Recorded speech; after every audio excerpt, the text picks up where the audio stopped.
Hey everybody, I'm Dawn and welcome back to ARC Reviews. Today I will be reviewing Five Survive by Holly Jackson. This is an early review, obviously, because it's an ARC review, and this book is published in November. Sorry, I'm not prepared. Per usual, Dawn is not prepared. Oh, December 8th? Wow, this is really early. That can't be right. I think it's November. Goodreads says December, but Goodreads isn't always correct. I received this ARC from NetGalley, so check NetGalley to see if you can request it or if you are auto-approved to read it. Holly Jackson, obviously we all know who she is. She wrote Good Girls Guide to Murder, a very popular series. It was published like in 2020, but then people didn't start finding it until recently, and it was a TikTok sensation. I read the first two books. I really enjoyed those two books. I will get to the third one eventually, but I really did enjoy those two books. I do like Holly Jackson's writing style, so I was very excited when I found out that she was writing a new book series, and I think this might be a standalone, and I was all for it. If you are new here, I will start with the overview. I will give my rating. I will tell you what I disliked about the book. I will end on a positive note and tell you my likes, and then I will go into a very brief spoiler. But I will let you know before I do any spoilers so that you will not be spoiled. So first, 30-second overview. Five Survive is about 5 teenagers, and is it 5? Five Survive is about 6 young people. 4 of them are teenagers, 2 of them are college-age students, and they are all going on spring break in an RV. Our characters are Red. She is the main character, then her best friend Maddie, then their friend Simon, and their new friend Arthur, and Maddie's older brother Oliver, and his girlfriend Raina. They're all going on spring break in their RV when there is a sniper who tells them somebody has a secret and you better tell me what that secret is or I'm killing everybody. So they have to like scramble to figure out what to do. This was a hard book to rate because I'm very, very picky. My nickname is a criticizer of books. I don't like most books, but I reserve 5 stars for like the creme de la creme. Even a 4.5 is like beautiful writing, beautiful storytelling. I cried, I laughed, I barfed. Like it has to elicit some serious emotion from me. 4.5 stars are usually reserved for like V. Schwab. I give 4.5. Bardugo, like Ninth House, Addie LaRue, like those are 4.5 books for me. And I like this book better than Good Girls Guide. First, let me start off by saying that I like this a lot better, actually. But I couldn't give it a 4.5. I don't know why. So I gave like a 4.3. So I settled on a 4.3. It's arbitrary and stupid, but what can you do? In other words, read it. It's really good. So let's get into my dislikes. I only have a couple, considering I gave it such a high rating. I only have a couple of dislikes. One of them is sometimes I feel like Holly Jackson just kind of throws in minorities just to kind of check a box. In the Good Girls Guide to Murder, Ravi was South Asian, and I just felt like Ravi could have been any race. He could have been anything. It really didn't matter to the story. Here we have 2 minorities. We get 2 this time. Simon is Asian and Raina is Hispanic. I want to say is she Mexican? She might be Mexican. I'm not quite sure. But she is Hispanic. But it didn't really mean anything. Like they could have been any race. They could have been white. It didn't matter. It didn't matter. So I don't know why she throws in these random people of color, but whatever. It's meaningless. I did have one other dislike. Red. Red is poor. Not buying that. Red's mom was a cop. She was a cop. She was a cop for a while, at least 10 years. Cops have life insurance because they have a dangerous job. Normal people have life insurance. I have life insurance. It's several $100,000 in life insurance. So I'm sorry, but A, she's a cop. She would have life insurance. And B, she's white. White people have life insurance.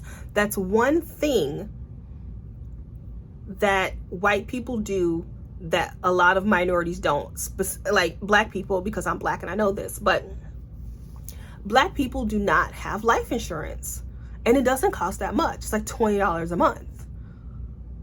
But it's helpful when you pass away that your family has money, several $100,000, to help pay for your funeral expenses and for them to live, you know what I mean, without you. To pay off your home or something, or your car, you know, like, it's important. So this is how white people stay wealthy and why people of color are just constantly poor. Life insurance. Get life insurance, people. It doesn't cost that much. So I call bullshit on that. She would have had life insurance and Red would not have been poor. Moving on. That's it. I didn't dislike anything. It was a pretty good book. It just wasn't critically written, beautifully written for me to give it 4.5, 5 stars. But a lot of people will love this book. Like, they will be giving it 5 stars. Maybe. I don't know. We'll see. This book is a lot more character driven than Good Girls Guide. Like, our main character, Red, is a pretty good character. Let's get into likes while I'm talking about Red, because Red is one of my likes. She is a very good character. She's very round. She has a new voice, meaning she has thoughts and feelings that I have not heard from other characters. So if I have not heard this type of girl before or read this type of girl before, that's a great thing. That means she has a new voice. Red's issue is that her mother passed away like 5 years ago, and she feels guilty. She's been having a hard time dealing with the death of her mother. Her father is now an alcoholic. He does not work. So Red has to work. She's poor because of it. She is just having a rough go of it. And so her mind is constantly wandering because it's hard for her to focus. She's a great character because, like I said, she's experiencing these immense feelings of guilt because of her mother's death. She's carrying around secrets of her own that you do not know in the book because she doesn't really reveal them. She's a scatterbrain. And when the book first starts off, you're like, what the hell is happening? I'm so confused. But she will like concentrate on the curtains because it's a distraction for her. When something gets too heavy, she's like, these curtains look really familiar. Why do I know these curtains? And it's just a distraction for her. I just found that to be very interesting. She like fixate on little things. She wanted so badly to be useful. She said that a couple of times. She had some really good quotes. So let me see if I can find some of them. Red's mother is a cop. And when she was a kid, her and her mom would play cops and robbers, and they would communicate through walkie-talkies.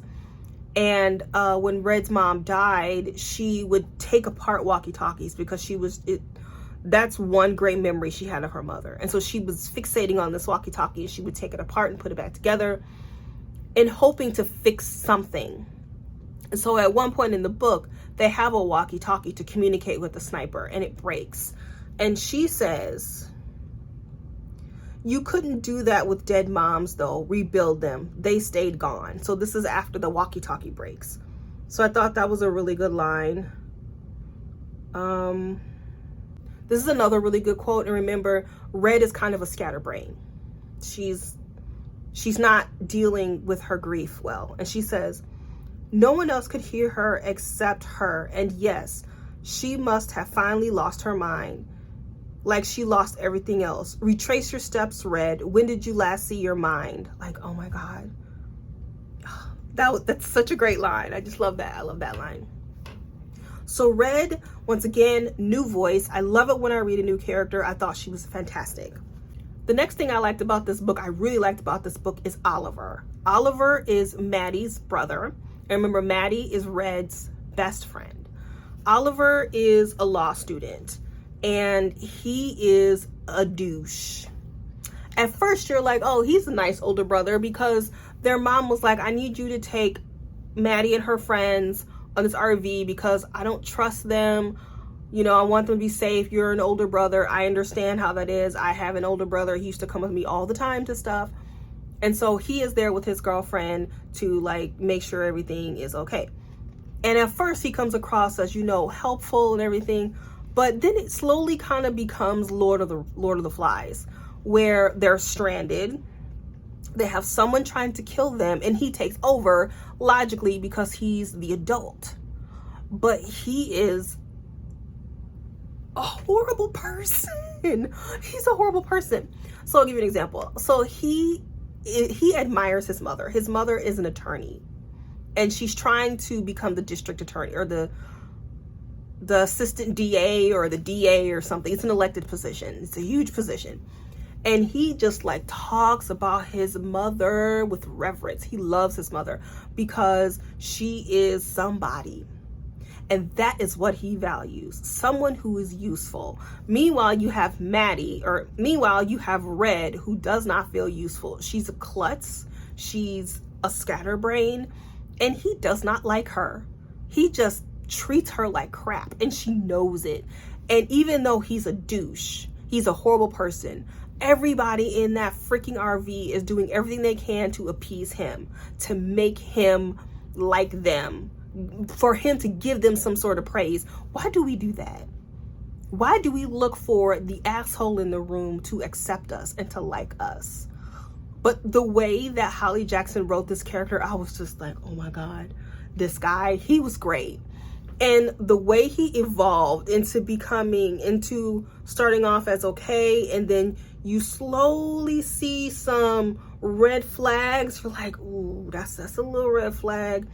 Ooh, that is a bigger red flag, until the crescendo when you're like, oh no.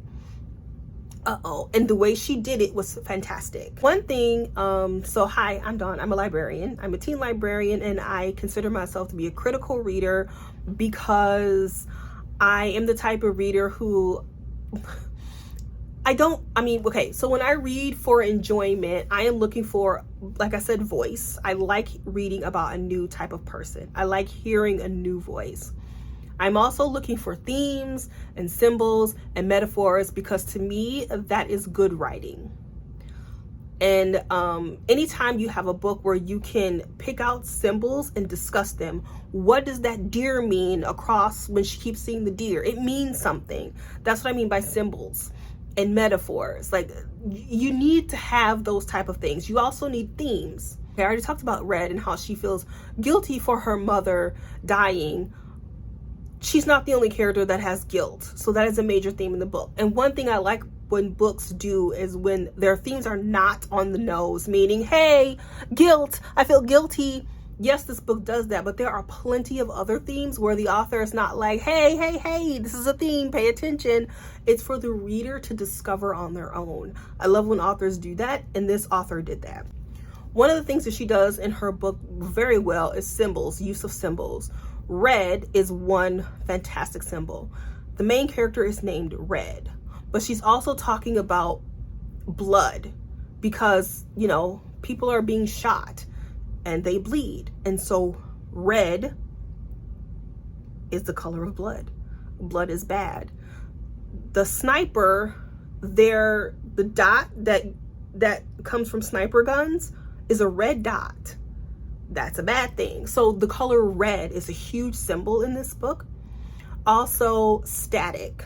So I already talked about the walkie-talkie. Static is a symbol. It also denotes a feeling. So every time she hears the static of that walkie-talkie, it immediately brings her back to her mother and playing cops and robbers with her mother. It's done beautifully. The curtains. She's always talking about these damn curtains, and something is reminding her of these curtains, and she can't recall what it is. I think it's just really a distraction. She's just fixating on the curtains as a distraction. I thought that was done really well. And another thing that was done really well was the number 31. So the length of the RV is 31 feet, and she keeps talking about 31 feet, and then she says, oh no, there's only 30 feet. And it just kind of allows the reader to visualize how big their space is. There's 6 people in this 31-foot RV. They are stuck with a sniper outside. And then it just kind of shows you how it's closing in on them. It's just a great way to show closeness and space and claustrophobia and everything like that. It was done really well. My biggest problem with Good Girl's Guide to Murder was the ending was redonkulous. It was a circus. And if you've read the end of those books, you will know. The end of those books were very teen, like super teen.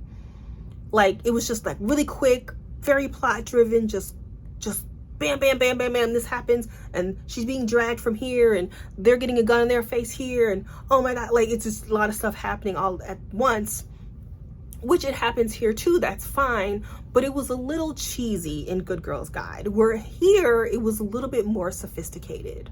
Basically, everyone has a secret. We're doing the secret thing again. Everyone has a secret, and they have to try and figure out whose secret is the one that the killer is looking for. And I thought that the reveal was plausible. I thought it was done well. It was believable. It has something that I've seen on TV. I love true crime shows. It is something that I've seen on TV. I kind of guessed it, but not quite. Not quite. But I was close. But people kill for less. And I thought this was done really well. I enjoyed it. It was very fast paced. The character development was fantastic. All the characters were good. For a teen book, I mean, this could easily be an adult book. I think adults will really, like, I think that this book is better than some adult mystery books that I've read in the past year. Easily better. I highly, highly, highly recommend 5 Survive by Holly Jackson. If you find it, get it, read it. If you get it on NetGalley, you read it early, and I think you'll really enjoy it. Thank you for joining me for this ARC review of 5 Survive. My next ARC review will be Tread of Angels by Rebecca Roanhouse. She wrote The Black Sun. This is her new book. All right, if you are staying for spoilers, hey, if not, I'll catch you in the next ARC review. Bye-bye. All right, for everybody else, spoilers will begin in 5, 4, 3, 2, 1. Other way. 5, 4, 3, 2, 1. Okay, really quick spoilers.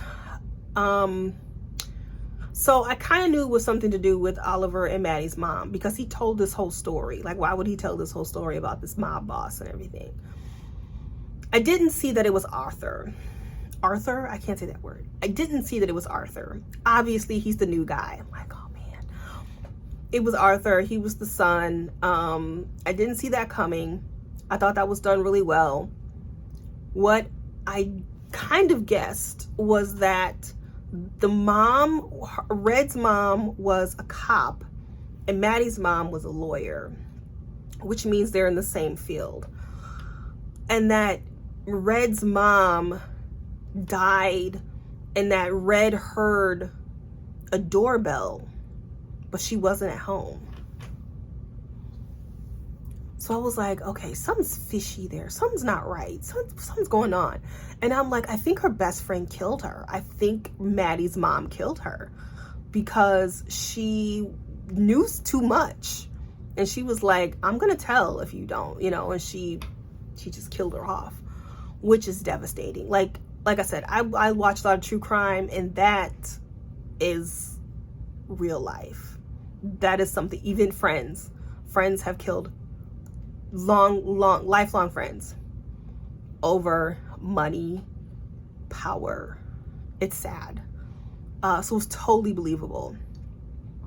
I liked that the sniper was not bullshitting. He killed that couple. He killed them. It was very intense. I was just like, oh God, no. And I'm glad Oliver died. Oliver was a horrible person. Man, he was horrible. He was horrible. But I liked the secret that him and Raina had, and how she was going to break up with him, because I was just like, oh wow. I was just like, but I knew that wasn't the case. I knew that wasn't, obviously it was told in the middle of the story, but I was like, something's fishy in Denmark. But that's all I really have for spoilers. I just wanted to get that out there, that I just The ending I thought was great. Totally believable. I enjoyed all of it. I liked this book. I liked it a lot. I enjoyed Holly Jackson's writing style. I think she deserves all the accolades that she's getting, all the TikTok love and New York Times bestsellers that she's getting. I think she deserves all of it. So 5 to 5. Read it. All right. Thank you for joining me for my very, very quick spoiler edition. I will catch you in the next ARC review. Bye-bye.